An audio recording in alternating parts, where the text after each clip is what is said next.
ജർമ്മനിയിൽ നിന്ന് വരുന്ന ഒരു വാർത്തയാണ്. അതായത് ക്രിസ്മസ് ആഘോഷം, ആ മാർക്കറ്റ് സംഭവം നമ്മൾ കാണാറുണ്ടല്ലോ, ക്രിസ്മസ് മാർക്കറ്റ് ഫെയർ എന്നൊക്കെ പറഞ്ഞിട്ടുള്ളത്. അത് ജർമ്മനിയിലെ ഒരു പട്ടണത്തിൽ ഇത്തവണ വേണ്ടാന്ന് വെച്ചിരിക്കുകയാണ്. എന്താ കാരണം? ഹിന്ദുക്കളെ പേടിച്ചിട്ടാണോ? സംഘികളെ പേടിച്ചിട്ടാണോ? ബുദ്ധമതക്കാരെ പേടിച്ചിട്ടാണോ? ജൂതന്മാരെ പേടിച്ചിട്ടാണോ? നിരീശ്വരവാദികളെ പേടിച്ചിട്ടാണോ?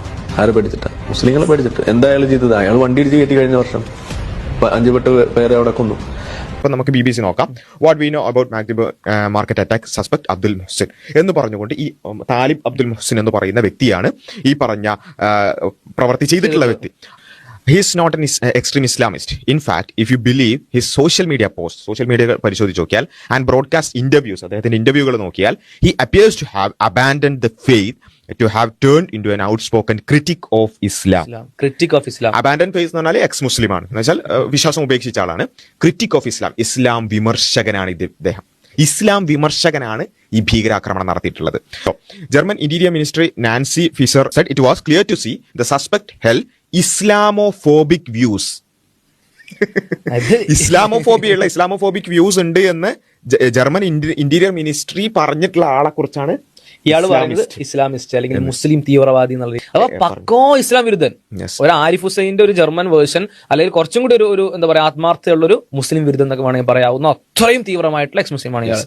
ഇത് അറിയാത്തതുപോലെ ഒരു ചാനലിൽ പോയി അത് മറ്റൊരു കൂട്ടരുടെ തലയിൽ വെക്കുന്നുണ്ടെങ്കിൽ നിങ്ങളുടെ മനസ്സിൽ വേറൊന്നുമല്ല, നിങ്ങളുടെ മനസ്സിൽ വെറുപ്പും വിദ്വേഷവും വൃത്തികേടും അല്ലാതെ വേറൊന്നുമല്ല. ഇത് ആരിഫ് ഹുസൈനെ ഏതെങ്കിലും തരത്തിൽ കേൾക്കുന്ന ആളുകൾ ഉണ്ടെങ്കിൽ മനസ്സിലാക്കണം. ഇപ്പൊ ഈ വീഡിയോ കണ്ടുകൊണ്ടിരിക്കുന്ന ഓൻ പറയുന്നതിൽ എന്തെങ്കിലും ഒരു കാര്യമുണ്ടല്ലോ എന്ന് പറയുന്ന ആൾക്കാർ മനസ്സിലാക്കണം, പക്കാ ഫ്രോഡായിട്ടുള്ള കാര്യമാണ്. ഈ ഒറ്റ വീഡിയോ മാത്രം കണ്ടാൽ നിങ്ങൾക്ക് മനസ്സിലാക്കാൻ പറ്റും. യുക്തിവാദം എന്നൊക്കെ പറയുന്നത് ഒരു മഹത്തരമായ പ്രസ്ഥാനമാണല്ലോ.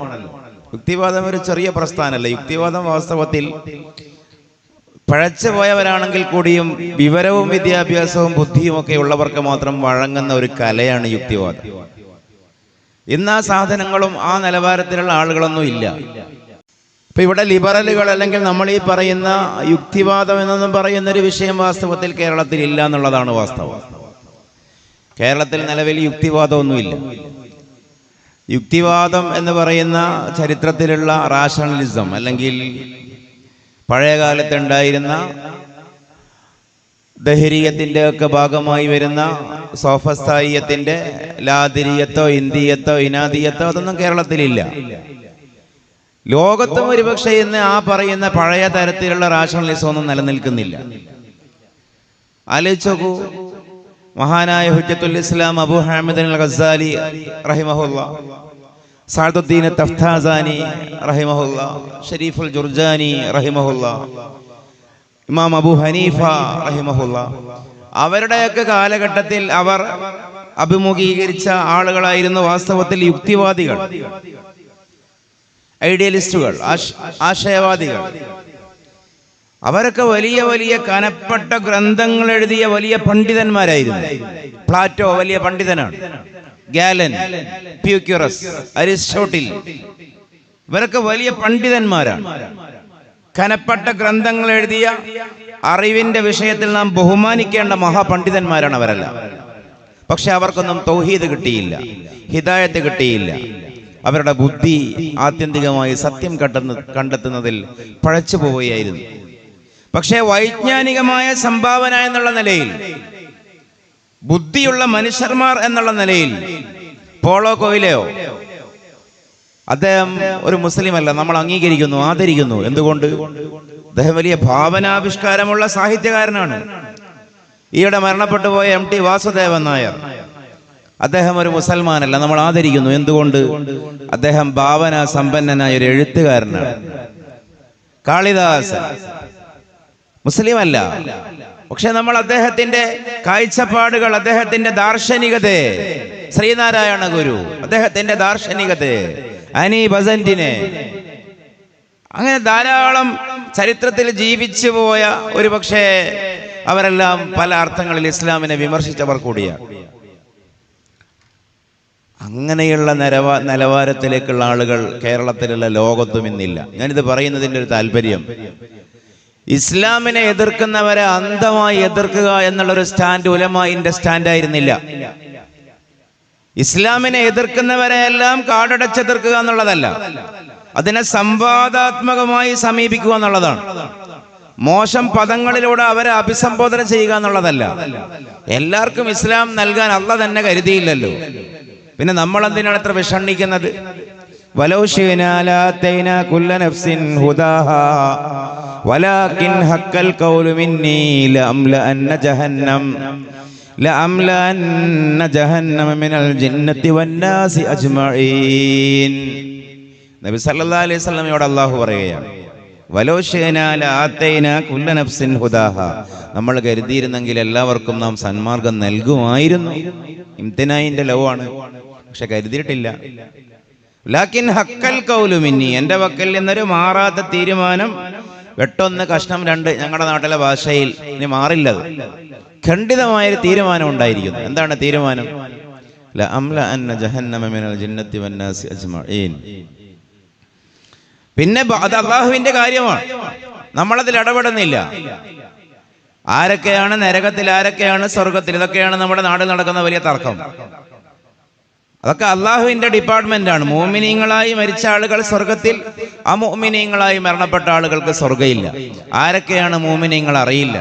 മരണത്തിന്റെ വേളയിൽ ആരുടെയൊക്കെ ഈമാനാണ് ബാക്കിയായത് അറിയില്ല.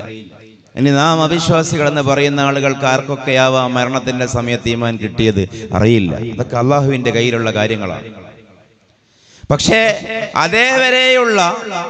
അതേവരെയുള്ള നിരീശ്വരവാദികളിലും ഭൗതികവാദികളിലും യുക്തിവാദികളിലും ലിബറലുകളിലും എല്ലാം പെട്ട, സംസാരിക്കാൻ പറ്റിയ, മാന്യതയുള്ള, വിവരമുള്ള, വിദ്യാഭ്യാസമുള്ള, സംവാദാത്മകതയുള്ള ആളുകളോടുള്ള നമ്മുടെ സമീപനം സംസാരിക്കുക എന്നുള്ളതാണ്.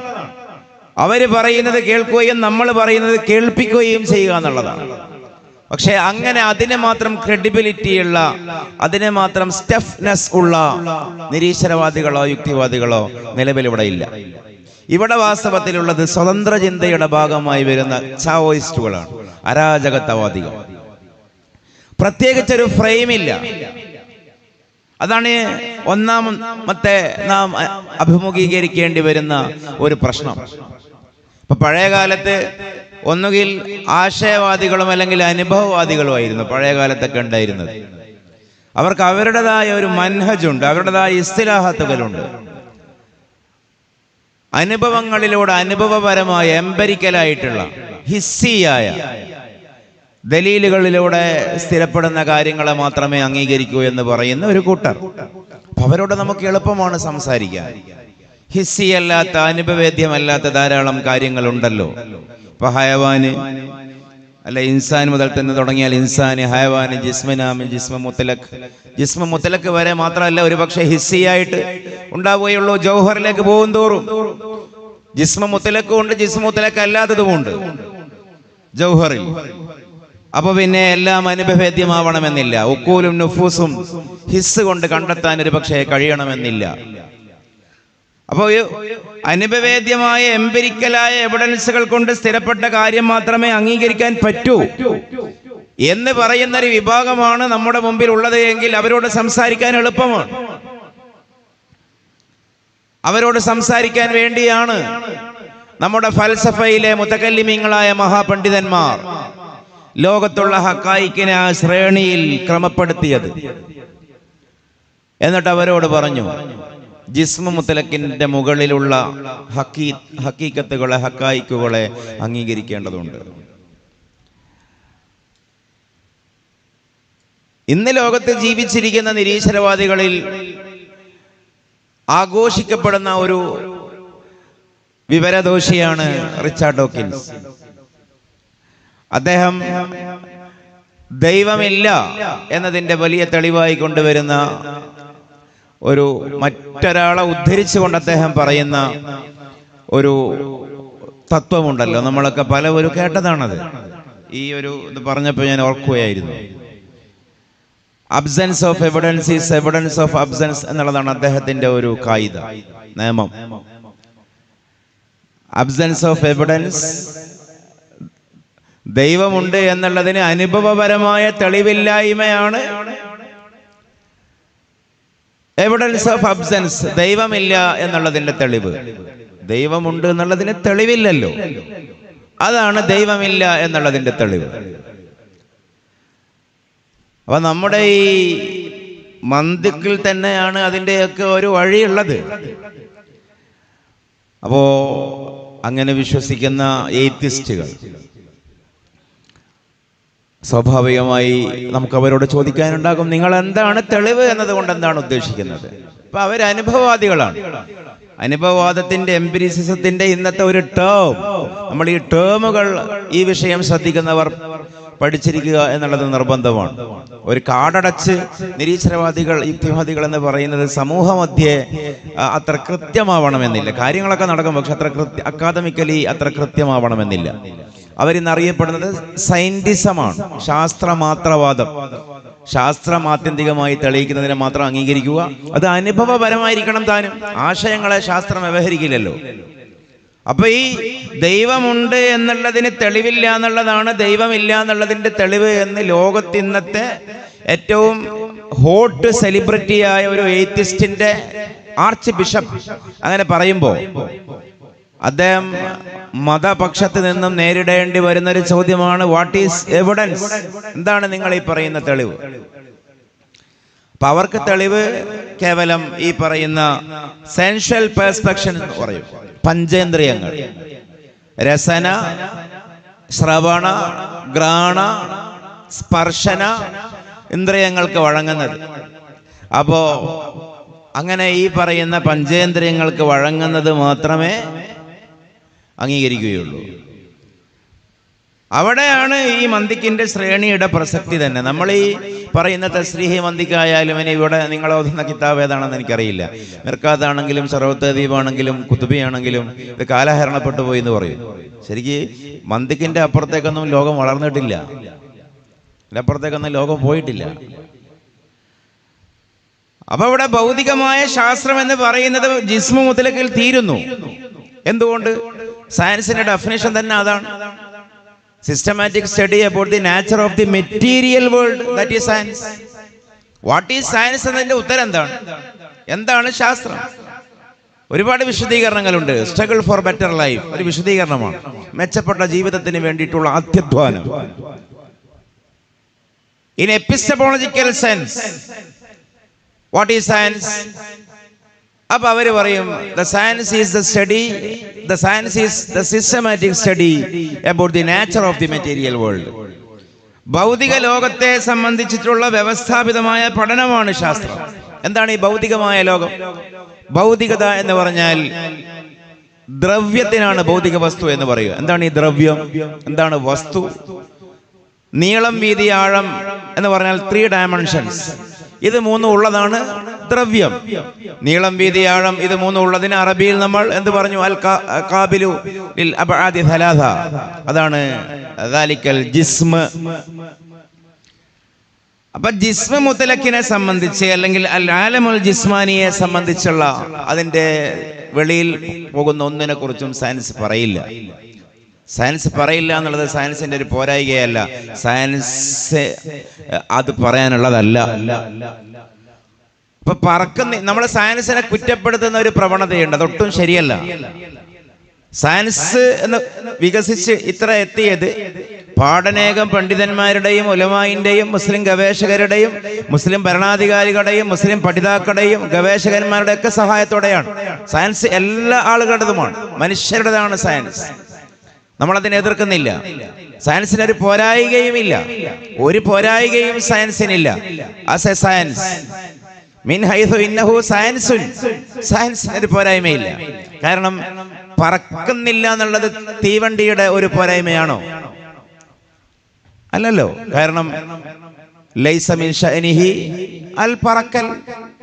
തീവണ്ടിയെ ഡിസൈൻ ചെയ്ത ആരെങ്കിലും പറയുന്നുണ്ടോ തീവണ്ടി പറക്കുന്നു? റെയിൽ കൂടി പോവുക എന്നുള്ളതാണ് തീവണ്ടിയുടെ ഫീച്ചർ. അതുകൊണ്ട് തീവണ്ടി പറക്കുന്നില്ല എന്നുള്ളത് തീവണ്ടിക്ക് ഒരു പോരായ്മയല്ല. ഇനി ഫ്ലൈറ്റ് വെള്ളത്തിലൂടെ പുതിയ വാട്ടർ ലാൻഡിംഗ് ഒക്കെ വരുന്നുണ്ടല്ലേ. അപ്പൊ ഒന്നിനെന്താണോ ഫീച്ചർ അതിൽ അത് നിൽക്കുക എന്നുള്ളതാണ് അതിന്റെ ഒരു പെർഫെക്ഷൻ. എന്ന് പറഞ്ഞതുപോലെ അൽ ആലമുൽ ജിസ്മാനിയെ സംബന്ധിച്ച് പഠിക്കാനുള്ളതാണ് സയൻസ് എന്നിരിക്കെ സയൻസ് പോരാത്തതാണെന്നുള്ളതല്ല, അത് പഠിക്കാൻ സയൻസ് പര്യാപ്തമാണ്. ഇസ്ലാമിക് ഫിലോസഫി അല്ലെങ്കിൽ ഫൽസഫത്തുന എന്ന് പറഞ്ഞാൽ ഈ പറയുന്ന സയൻസും കുറച്ചധികവുമാണ്. Physics plus something else, that is metaphysics. ഫിസിക്സും മെറ്റാഫിസിക്സും, ഭൗതികതയും അതിഭൗതികതയും, അല്ലെങ്കിൽ ഭൗതികതയും അഭൗതികതയും, ഇത് രണ്ടും കൂടി ചേരുന്നതാണ് ഇസ്ലാം എന്ന് പറയുന്നത്. അപ്പൊ നമ്മൾ പറയും, നിങ്ങൾ ഈ പറയുന്നത് പോലെ ആലമുൽ ജിസ്മാനിന്റെ ഉള്ളിലുള്ളത് മാത്രം തെളിവാക്കിയാൽ പോരാ, പഞ്ചേന്ദ്രിയങ്ങൾക്ക് വഴങ്ങാത്ത ധാരാളം കാര്യങ്ങളുണ്ട്. അതൊക്കെ കൂടുതൽ മെനക്കെട്ട് പറയേണ്ട കാര്യം കൂടിയില്ല.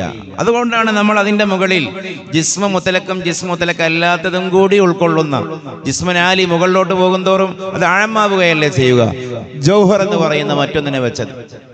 എന്നിട്ട് അതിന്റെ ഉദാഹരണം തന്നെ നോക്കൂ, കൽ ഉഖൂലി വൻ നുഫൂസ്. അപ്പൊ ഈ പറയുന്ന മലക്കുകളായാലും ഇനി ഇലാഹിയാത്തിന്റെ ഭാഗമായി വരുന്ന കാര്യങ്ങളായാലും പരലോകം, റൂഹ്, ഇനി പുതിയ ആർഗ്യുമെന്റ് പ്രകാരം ഈ പറയുന്ന പല ഗോളാന്തര ജീവികളും ഒക്കെ ഈ പറയുന്ന ജിസ്മ മുത്തലക്കല്ലാത്ത ജീവികളാണ്, വസ്തുക്കളാണ്, ഹക്കീക്കത്തുകളാണ്. അപ്പോ ഞാനിതാണ് പറഞ്ഞത്, പഴയകാലത്തുണ്ടായിരുന്ന നിരീശ്വരവാദികളുടെയും യുക്തിവാദികളുടെയും ഏഴയലത്ത് വെക്കാൻ പറ്റിയ ഒരു ജാതി ഇന്ന് ഭൂമിയിൽ ലഭ്യമല്ലെന്നിരിക്കെ പുതിയ കാലത്തുള്ള താന്തോന്നികളായി സംസാരിക്കുന്ന ആധുനിക കാലത്തെ അരാജകവാദികളായ സ്വതന്ത്രചിന്തകരെ യുക്തിവാദികൾ, നിരീശ്വരവാദികൾ എന്ന് പറഞ്ഞ് നമ്മൾ ബഹുമാനിക്കേണ്ടതില്ല എന്നുള്ളതാണ് ഞാൻ ആദ്യമേ പറഞ്ഞത്. ഇവിടെ നിരീശ്വരവാദികളോ യുക്തിവാദികളോ ഇല്ല എന്ന് പറഞ്ഞത് ഇവിടെ പ്രശ്നമില്ല എന്ന് കാണിക്കാനല്ല. നിരീശ്വരവാദം, യുക്തിവാദം എന്നൊക്കെ പറഞ്ഞാൽ കുറച്ച് അർത്ഥമുള്ള പ്രത്യയശാസ്ത്രങ്ങളാണ്. അവിടെയൊന്നും എത്താനുള്ള മെന ഇവർക്കില്ല. ഇവരെന്താ ചെയ്യുന്നത്? ഇവര് ചെയ്യുന്നത് പ്രത്യേകിച്ചൊരു ഫ്രെയിമില്ലാതെ തോന്നിയത് പറയുക എന്നുള്ളതാണ്. അങ്ങനെ ഒരു സിസ്റ്റം കൊണ്ട് മനുഷ്യ ജീവിതം സാധ്യമാണ്. ഇപ്പൊ എല്ലാ ആളുകൾക്കും സ്വീകാര്യമായൊരു പ്രത്യയശാസ്ത്രം വെച്ചുകൊണ്ടല്ലേ മനുഷ്യർക്ക് സാമൂഹിക ജീവിതം മുന്നോട്ട് കൊണ്ടുപോകുക സാധ്യമാവുള്ളൂ. നിരീശ്വരവാദ അല്ല യുക്തിവാദ സ്വതന്ത്ര ഇന്ത്യയുടെ എല്ലാ ഭാഗത്തെയും മെൻഷൻ ചെയ്തു പോകലെന്നും ഈ ഒരു വേദിയിൽ ഒരുപക്ഷെ സാധിക്കുന്ന സംഗതിയല്ല. നമുക്ക് കുറച്ച് കാര്യം ഇങ്ങനെ പറഞ്ഞു പോകാം. സമൂഹത്തിന് മനസ്സിലാവുന്ന ഒരു നിലയിൽ നമ്മൾ ആലോചിച്ചാൽ, ഇപ്പൊ പ്രായോഗികമായ വിഷയങ്ങളെടുത്ത് ആലോചിച്ച് നോക്കൂ. ഇപ്പോ കഴിഞ്ഞ ആഴ്ചയൊക്കെ നമ്മുടെ നഴ്സിംഗ് കോളേജിലൊക്കെ വലിയ റാഗിങ്ങിന്റെ വിഷയമൊക്കെ ഉണ്ടായി. എക്സാമ്പിൾ, കാലിന്റെ അടി മുതൽ തലമുടി വരെ ഒക്കെ കോമ്പസ് കൊണ്ട് കുത്തി കുത്തി ഒരു മൃതപ്രായനാക്കി പ്രാണന് വേണ്ടി അലറുന്ന സീനൊക്കെ നമ്മൾ കണ്ടതാണ്. അതിനെ കേരളത്തിലെ വലിയ ചാനലൊക്കെ ചർച്ചയാക്കിയിട്ട് അതിന്റെ ആങ്കർ ഇങ്ങനെ വിളിച്ചു ചോദിക്കുന്നു, കഴിഞ്ഞ മാസമല്ലേ ആത്മഹത്യ ഉണ്ടായത്, നമ്മൾ ചർച്ച ചെയ്തത്, ഇതിനൊരു കുറവില്ലല്ലോ, എന്തേ പരിഹാരം കാണാൻ പറ്റാത്തത്?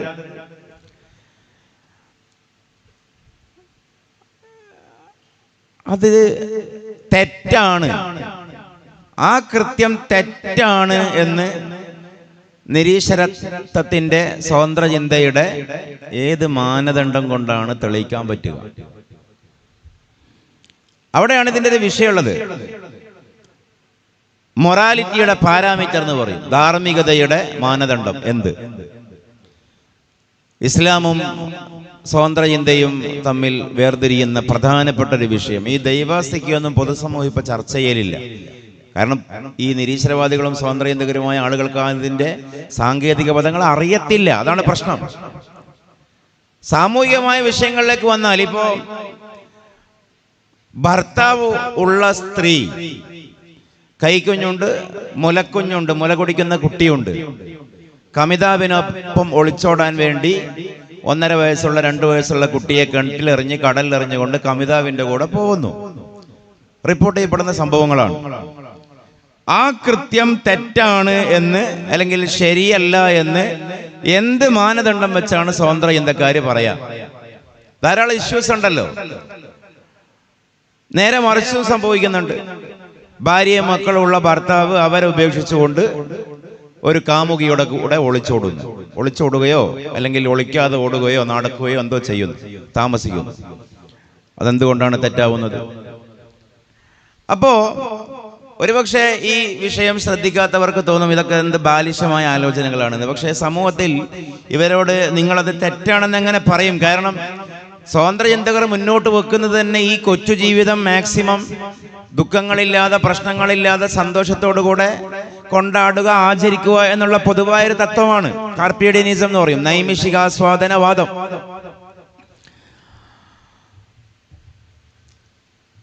അപ്പൊ തെറ്റാവാൻ അവര് മുന്നോട്ട് വെക്കുന്ന കുറച്ച് ന്യായങ്ങളുണ്ട്. ഒന്ന് ഹെഡോണിസം എന്ന് പറയും. നിരീശ്വരവാദികളും സ്വതന്ത്ര ചിന്തകരും ഒരു കാര്യം അഫ്ആലുൽ മുക്കല്ലഫ്, അത് ശരിയോ തെറ്റോ എന്ന് നിർണയിക്കുന്നതിന്റെ മാനദണ്ഡമായി മുന്നോട്ട് വെക്കുന്ന ആഗോളാടിസ്ഥാനത്തിൽ മുന്നോട്ട് വെക്കുന്ന ഒരു കാഴ്ചപ്പാടാണ് ഹെഡോണിസം. ഹെഡോണിസം എന്ന് പറഞ്ഞാൽ എന്താ? ഹെഡോണിസം എന്ന് പറഞ്ഞാൽ ഒരു കാര്യവും ആത്യന്തികമായി ശരിയോ തെറ്റോ ഒന്നുമല്ല, മറിച്ച് അതിന്റെ ഇമ്പാക്ട്, അതിന്റെ പരിണിതി അല്ലെങ്കിൽ അതുണ്ടാക്കുന്ന ആഘാതം, അത് കൂടുതൽ സന്തോഷമാണ് ഉണ്ടാക്കുന്നത് എങ്കിൽ സ്വീകരിക്കപ്പെടേണ്ടതാണ്, കൂടുതൽ ദുഃഖമാണ് ഉണ്ടാക്കുന്നത് എങ്കിൽ അത് തിരസ്കരിക്കപ്പെടേണ്ടതാണ്. അതൊരു പൊതുവായ മാനദണ്ഡമായി അവർ മുന്നോട്ട് വെക്കുന്നു. എന്തിനു വേണ്ടി? മതധാർമ്മികതയെ തള്ളാൻ വേണ്ടി. ഇങ്ങനെ ഖുർആൻ നോക്കിയിട്ടോ ഹദീസ് നോക്കിയിട്ടോ ഫിഖ് നോക്കിയിട്ടോ ഒന്നുമല്ല ശരിയും തെറ്റും തീരുമാനിക്കേണ്ടത്, പുണ്യ പ്രവൃത്തിയും പാപപ്രവൃത്തിയും തീരുമാനിക്കേണ്ടത്. അതേസമയം അത് ഉണ്ടാക്കുന്ന ഇമ്പാക്ട് കൂടുതൽ പ്ലഷർ ആണെങ്കിൽ ദാറ്റ് ഈസ് ആക്സെപ്റ്റബിൾ. വേറാസ് അതുണ്ടാക്കുന്നത് കൂടുതൽ പ്ലഷർ അല്ല, മറിച്ച് പെയിൻ ആണെങ്കിൽ, പാനിക് ആണെങ്കിൽ ദാറ്റ് ഈസ് റിജക്റ്റബിൾ. അതിനാണ് ഹെഡോണിസം എന്ന് പറയാം. അപ്പൊ ഒരു വിഷയം നമ്മുടെ മുമ്പിൽ പ്രാക്ടിക്കലി ഉണ്ടായി. എന്താ? ഒരു 10 പേർ ചേർന്ന് ഒരു സ്ത്രീയെ ബലാത്സംഗം ചെയ്യുന്നു എന്നിരിക്കട്ടെ. ആ കൃത്യം അതൊരു പാപമാണോ അതൊരു പുണ്യമാണോ? കാരണം 10 പേർക്ക് പ്ലഷർ, ഒരു സ്ത്രീക്ക്, ഒരു ഇരക്ക് പെയിൻ. ഹെഡോണിസം അനുസരിച്ചുകൊണ്ട് അതൊരു സോഷ്യൽ സിസ്റ്റമായി മാറുകയാണെങ്കിൽ ഈ 10 പേരുടെ ഹാപ്പിനെസ് ആണ് പരിഗണിക്കപ്പെടുക. ഒരു സ്ത്രീയുടെ ദുഃഖമല്ല, പ്രാണവേദനയല്ല. ഒരു മാനദണ്ഡം എന്ന് പറയുമ്പോൾ ഒരു ക്രൈറ്റീരിയ നമ്മുടെ ഭാഷയിൽ അത് ജാമിയും മാനിയും ആയിരിക്കണം. ജാമി മാത്രം ആയാൽ പോരാ, മാനിയ കൂടി ആവണം, മുത്തരിതും മുൻഅക്കിസുമാവണ്ടേ. അപ്പൊ ഇവിടെ ഹാപ്പിനെസിന്റെ ക്വാണ്ടിറ്റിയും സാഡ്നെസിന്റെ ക്വാണ്ടിറ്റിയും അല്ലെങ്കിൽ പ്ലഷറിന്റെ ക്വാണ്ടിറ്റിയും പാനിക്കിന്റെ ക്വാണ്ടിറ്റിയും അളവ് നോക്കിയിട്ട് അതിന്റെ കമ്മിയത്ത് നോക്കിയിട്ട് കൂടുതൽ കിട്ടുന്നത് സന്തോഷമാണെങ്കിൽ അതിനെ സ്വീകരിക്കണം, എനിക്ക് കിട്ടുന്നത് ദുഃഖമാണെങ്കിൽ അതിനെ തള്ളണം എന്ന് പറയുന്ന മാനദണ്ഡം കൊണ്ട് സമൂഹത്തിന് മുന്നോട്ട് പോവുക സാധ്യമാണോ? ഒരു കൊട്ടേഷൻ സംഘം അല്ലെങ്കിൽ ഒരു മാഫിയ സംഘം ഒരു വണ്ടിയിൽ യാത്ര ചെയ്യുന്ന ആളുകളെ റോബറി, കവർ ചെയ്യുകയാണ്. ആ പ്രശ്നം അവിടെ ഉണ്ടല്ലോ. ഒരു കക്ഷിക്ക് അല്ലെങ്കിൽ ഒരു ഫാമിലിക്ക് ദുഃഖം, ഒരു സമൂഹത്തിന് സന്തോഷം. അപ്പൊ അത് ഒരു കൂടുതൽ ചർച്ച ചെയ്യേണ്ട ഒരു വിഷയമല്ല. രണ്ടാമത്തെ അവരുടെ പൊതുവെ പറയാറുള്ള സംഗതി, ഈ പറയുന്ന ഹെഡോണിസം ഇപ്പോ അധികം ചർച്ച ചെയ്യുന്ന സംഗതിയല്ല. കൂടുതൽ പറയുന്നത് ഭരണഘടന ഉണ്ടല്ലോ എന്നുള്ളതാണ്. സാധാരണ നമ്മുടെ ഇടയിലൊക്കെ ഒരു കുട്ടി ഇസ്ലാം എന്ന് പുറത്തു പോവുകയാണെങ്കിൽ, ഞാൻ ഇനി ഏത്തിസ്റ്റ് ആണ് അല്ലെങ്കിൽ എക്സ് മുസ്ലിമാണ്, നിങ്ങളുടെ മതം എനിക്ക് വേണ്ട എന്നൊക്കെ പറഞ്ഞു പോവുകയാണെങ്കിൽ അവരൊക്കെ ഉന്നയിക്കുന്ന ഒരു ആർഗ്യുമെന്റ് ആണ്, ഈ നാട്ടിൽ മാനമര്യാദക്ക് ജീവിക്കാൻ ഭരണഘടനയുണ്ടല്ലോ, പിന്നെ എന്തിനാണ് ഈ പറയുന്നത് പോലെ ഒരു ഫിഖും ചട്ടവും ചിട്ടയും ഒക്കെ? അതൊക്കെ നിങ്ങൾ പുരോഹിതന്മാർ, മൗലാനമാർ, ഉസ്താദന്മാർ ഉണ്ടാക്കുന്നതാണ്. അതിനാണ് ഇന്ന് കൂടുതൽ പൊതുമീഡിയയിലൊക്കെ വലിയ ഒരു അംഗീകാരമൊക്കെ കിട്ടുക. ഇസ്ലാമിന്റെ വ്യവസ്ഥാപിതമായ തത്വത്തെ ചോദ്യം ചെയ്യുന്ന ഇസ്ലാമിന്റെ അകത്തുള്ള ഏതെങ്കിലും ഒരു കക്ഷിയെ കിട്ടിയാൽ ഇവിടെയുള്ള പൊതുമീഡിയക്കൊക്കെ എന്തൊരു ആവേശമാണ്. ഇത് കഴിഞ്ഞ ദിവസമൊക്കെ എന്തോ ഒരു വിവാദത്തിൽ ഒരു ഉസ്താദ് പെട്ടതിന് ശേഷം എല്ലാ മീഡിയയും ആ വിഷയം കുത്തിപ്പൊക്കുകയാണ്. വാസ്തവത്തിൽ ആ സഹോദരിയെ ആരാണ് മെന്റൽ ട്രോമയിൽ അകപ്പെടുത്തുന്നത്? ആലോചിച്ച് നോക്കൂ നിങ്ങൾ ആ വിഷയം ശ്രദ്ധിച്ചിട്ടുണ്ടെങ്കിൽ. എല്ലാ ചാനലും, കാരണം അദ്ദേഹം ഒരു തലയെക്കെട്ട് കെട്ടിയ ഉസ്താദായിപ്പോയി, വേറെ പ്രശ്നമൊന്നുമില്ല. അദ്ദേഹം പറഞ്ഞ ആ ആർഗ്യുമെന്റിലെ ആ ആ പറഞ്ഞ വിഷയത്തിലെ ആ ശൈലിയോടൊരു പക്ഷേ നമുക്കൊന്നും യോജിപ്പുണ്ടാവണമെന്നില്ല. ആ പേരും കാര്യവും പറയണ്ടായിരുന്നു. അതേസമയം അതൊരറിയാതെ പോകുമായിരുന്നൊരു വിഷയം സമൂഹത്തിന്റെ മധ്യത്തിൽ എലൈവാക്കി നിർത്തിയിട്ട് ഒരു പ്രത്യേക വിഭാഗത്തിനെതിരെ, ഉസ്താദുമാർക്കെതിരെ മതപൗരോഹിത്യം ആരോപിച്ചുകൊണ്ട് മതപണ്ഡിതന്മാർക്കെതിരെയുള്ള ഒരു വിദ്വേഷബോധം ജനിപ്പിക്കുക, വളർത്തുക എന്നുള്ള ഒരു സ്ഥാപിത താല്പര്യത്തെ ഇട്ട് ആഘോഷിക്കുകയാണ്. മതിയാകാതെ ചെയ്തിട്ടും മതിയാകാതെ വ്രണം മാന്തുന്ന പറങ്കി പുണ്ണ് മാന്തുന്ന ആസ്വാദനത്തോടെ ചെയ്യുകയാണ് മീഡിയകൾ. അപ്പൊ ഇസ്ലാമിന്റെ ഈ തത്വങ്ങളെ എതിർക്കുന്ന മുസ്ലിം നാമധാരികൾക്ക് സമൂഹത്തിൽ നല്ല മൈലേജ് ആയിരിക്കും. സമൂഹത്തിന്റെ പുതിയൊരു ടെൻഡൻസി തന്നെ നല്ല മുസ്ലിമിനെയും ചീത്ത മുസ്ലിമിനെയും ഉണ്ടാക്കലാണ്. ആരാണ് ഈ നല്ല മുസ്ലിം?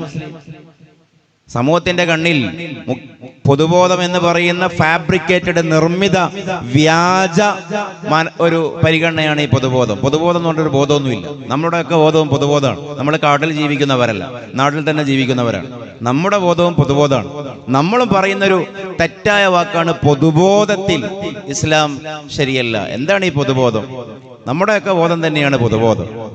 പൊതുബോധം എന്ന് പറയുന്നത് ഏതെങ്കിലും ഒരു വരേണ്യരുടെ, സർക്കാർ ഉദ്യോഗസ്ഥരുടെ, മീഡിയക്കാരുടെ ബോധമല്ല പൊതുബോധം. എല്ലാ ആളുകളും കൂടിച്ചേരുമ്പോൾ ആ ബോധമാണ് പൊതുബോധം. പക്ഷെ ഞാൻ പറഞ്ഞെന്താ വെച്ചിട്ടുണ്ടെങ്കിൽ, സമൂഹത്തിലുള്ള ഇന്നത്തെ ഒരു ടെൻഡൻസിയാണ് പറയുന്നത് നല്ല മുസ്ലിമിനെയും ചീത്ത മുസ്ലിമിനെയും വേർതിരിച്ച് പറയാം. ആരാണ് ഈ നല്ല മുസ്ലിം? ഖുർആൻ പരിഷ്കരിക്കണമെന്ന് പറയുന്ന, ഹദീസിനെ തള്ളണം എന്ന് പറയുന്ന, കർമ്മശാസ്ത്ര ഗ്രന്ഥങ്ങൾ കേവലം ഇന്നത്തെ കാലത്ത് പ്രായോഗികമല്ലാത്ത പൗരോഹിത്യ സൃഷ്ടിയാണെന്ന് പറയുന്ന, അടിസ്ഥാനപരമായി ഇസ്ലാമിക ശറഇന്റെ കാഴ്ചപ്പാടിൽ പാടില്ലാത്ത കാര്യങ്ങളെ ആഘോഷിക്കുന്ന, മതത്തിന്റെ വേലികൾ തകർക്കുന്ന, ഭിത്തികൾ മറികടക്കുന്ന ഈ വിഭാഗമാണ് സമൂഹത്തിന്റെ കണ്ണിൽ നല്ല മുസ്ലിം, പരിഷ്കൃത മുസ്ലിം, ആധുനിക മുസ്ലിം. ഞാൻ ആ ഭാഗത്തേക്ക് നമുക്ക് സമയമുണ്ടെങ്കിൽ വരാം. പക്ഷെ പറഞ്ഞതെന്താ, അത്തരം ഇവരുടെ കണ്ണിലുള്ള നല്ല മുസ്ലിങ്ങളോട് അപ്പൊ പിന്നെ നിങ്ങൾക്ക് ഈ ഖുർആനും ഹദീസൊന്നും അത്ര വലിയൊരു പരിഗണന അല്ലെങ്കിൽ പിന്നെ എങ്ങനെയാണ് നിങ്ങൾ ഒരു വിഷയം ശരിയോ തെറ്റോ എന്ന് തീരുമാനിക്കുക എന്ന് ചോദിക്കുമ്പോൾ അവർ പറയും ഞങ്ങൾ ഭരണഘടന അനുസരിച്ചുകൊണ്ട് ജീവിച്ചോളൂ. പക്ഷെ ആലോചിച്ച് നോക്കൂ, ലോകത്തെ ഏതെങ്കിലും ഭരണഘടന അനുസരിച്ചുകൊണ്ട് സ്വകാര്യമായ ജീവിതം, സ്വകാര്യമായ പ്രാക്ടീസുകൾ, അതിലെ ധർമ്മങ്ങളെ കുറിച്ച് സംസാരിക്കുന്നുണ്ടോ? അവനവൻ അടച്ചിട്ട വാതിലിന്റെ ഉള്ളിൽ ചെയ്യുന്ന, അവനവനോട് ചെയ്യുന്ന കാര്യങ്ങൾ. ഇപ്പൊ കമ്മിറ്റിംഗ് സൂയിസൈഡ്, ആത്മഹത്യ ചെയ്യൽ ശരിയോ തെറ്റോ? സമൂഹം അനുഭവിക്കുന്ന ഒരു ചോദ്യമാണത്. ഇത് ഭരണഘടന വെച്ചുകൊണ്ട് അങ്ങനെ പറയും. ഒരുത്തന്റെ ജീവിതം അയാൾ തന്നെ അവസാനിപ്പിക്കണമെന്ന് കരുതിയാൽ അതിനെങ്ങനെ കുറ്റം പറയും? ഭരണഘടന അനുസരിച്ചുകൊണ്ട്. പക്ഷെ മനുഷ്യൻ ഒറ്റത്തടിയാണോ? അള്ളാഹു തന്നതാണ് ജീവൻ എന്നൊക്കെ ഉള്ളത് ഇസ്ലാമിന്റെ ഒരു വാദമാണ്. സാമൂഹികമായിട്ട് തന്നെ ചിന്തിച്ചാൽ ഇദ്ദേഹം കല്യാണം കഴിച്ചിട്ടുണ്ട്, അല്ലെങ്കിൽ ഒരു ഭർത്താവിനെ സ്വീകരിച്ചിട്ടുണ്ട്, രേഖാപരമാണ്. കല്യാണം കഴിക്കുമ്പോൾ കഴിയുന്ന കാലത്തോളം നിന്നെ നോക്കും എന്നുള്ളതാണ് അവിടെ അലിഖിതമായ ഒരു കരാർ, ബാധ്യതയാണ്. ബാധ്യത സഹിത സഹജീവനത്തിന്റെ പേരാണ് വിവാഹം. അപ്പൊ മക്കളുണ്ട്, കുടുംബമുണ്ട്, അവരെയൊക്കെ പെരുവഴിയിലാക്കിയിട്ടാണ് ഒരുപക്ഷെ വൈധവ്യത്തിലേക്കും അനാഥത്വത്തിലേക്കും വലിച്ചെറിഞ്ഞുകൊണ്ടാണ് ഇദ്ദേഹം ആത്മഹത്യ ചെയ്യുന്നത്. മറിച്ചും അതിനെ ഭരണഘടന എങ്ങനെയാണ് സമീപിക്കുക? ഇനി അതൊരു സങ്കീർണമായ വിഷയമാണെങ്കിൽ പ്രായമായവരെ ബഹുമാനിക്കണമെന്ന് പറയുന്ന ലോകത്തെ ഭരണഘടന ഏതാ? പ്രായമായവരെ ബഹുമാനിക്കണമെന്ന് പറയുന്ന ഭരണഘടന ഏതാ? പ്രായമില്ലാത്തവരോട് കരുണ കാണിക്കണമെന്ന് പറയുന്ന, സാമൂഹികമായി പ്രശ്നങ്ങൾ സംഭവിക്കുമ്പോൾ അതിൽ സംഭാവനകൾ അർപ്പിച്ചും ജീവകാരുണ്യ പ്രവർത്തനങ്ങളിൽ ഏർപ്പെട്ടും അത് പരിഹരിക്കാൻ ആവശ്യമായ കൃത്യങ്ങളുടെ കൂടെ നിൽക്കണമെന്ന് പറയുന്ന, അതിനെ നിയമപരമായി ലീഗലൈസ് ചെയ്യുന്ന, ലീഗലി അതിന് ഇന്റർപ്രിട്ടേഷൻ നൽകുന്ന ഭരണഘടനകളുണ്ട്. അതൊക്കെ സോഷ്യൽ നോംസ് ആണ്, സാമൂഹികമായ ചട്ടങ്ങളാണ്. ഇറ്റിക്വിറ്റീസ് എന്ന് പറയും, എത്തിക്സ് എന്ന് പറയും. അതൊന്നും ഭരണഘടന പറയില്ല. ഭരണഘടന അനുസരിച്ച് കൊണ്ട് ജീവിക്കാം എന്നൊരാൾ വിചാരിച്ചാൽ ലോകത്തൊരു പിതാവിനെയും ബഹുമാനിക്കാതെ മക്കൾക്ക് ജീവിക്കാൻ പറ്റും. ഒരു മാതാവിനെയും ബഹുമാനിക്കാതെയും ജീവിക്കാൻ പറ്റും. ഗുരുനാഥരെ ആദരിക്കാതെ ജീവിക്കാൻ പറ്റും. ക്ലാസ്സിൽ ഗുരുനാഥൻ വരുമ്പോൾ എഴുന്നേറ്റ് നിൽക്കണമെന്ന് പറയുന്ന ഭരണഘടന ലോകത്തെ ഏതെങ്കിലും രാജ്യത്തുണ്ടോ? അധ്യാപകൻ വരുമ്പോ എഴുന്നേൽക്കണമെന്ന് പറയുന്ന, എന്നാൽ ഈ അധ്യാപകൻ വരുമ്പോ എഴുന്നേൽക്കണമെന്നത് മുസ്ലിങ്ങൾ മാത്രം ഇഷ്ടപ്പെടുന്ന ഒരു തത്വമാണോ? അല്ല, ഒരിക്കലുമല്ല. എല്ലാ ആളുകളും ഇഷ്ടപ്പെടുന്ന കാര്യമാണത്, അംഗീകരിക്കുന്ന കാര്യമാണത്.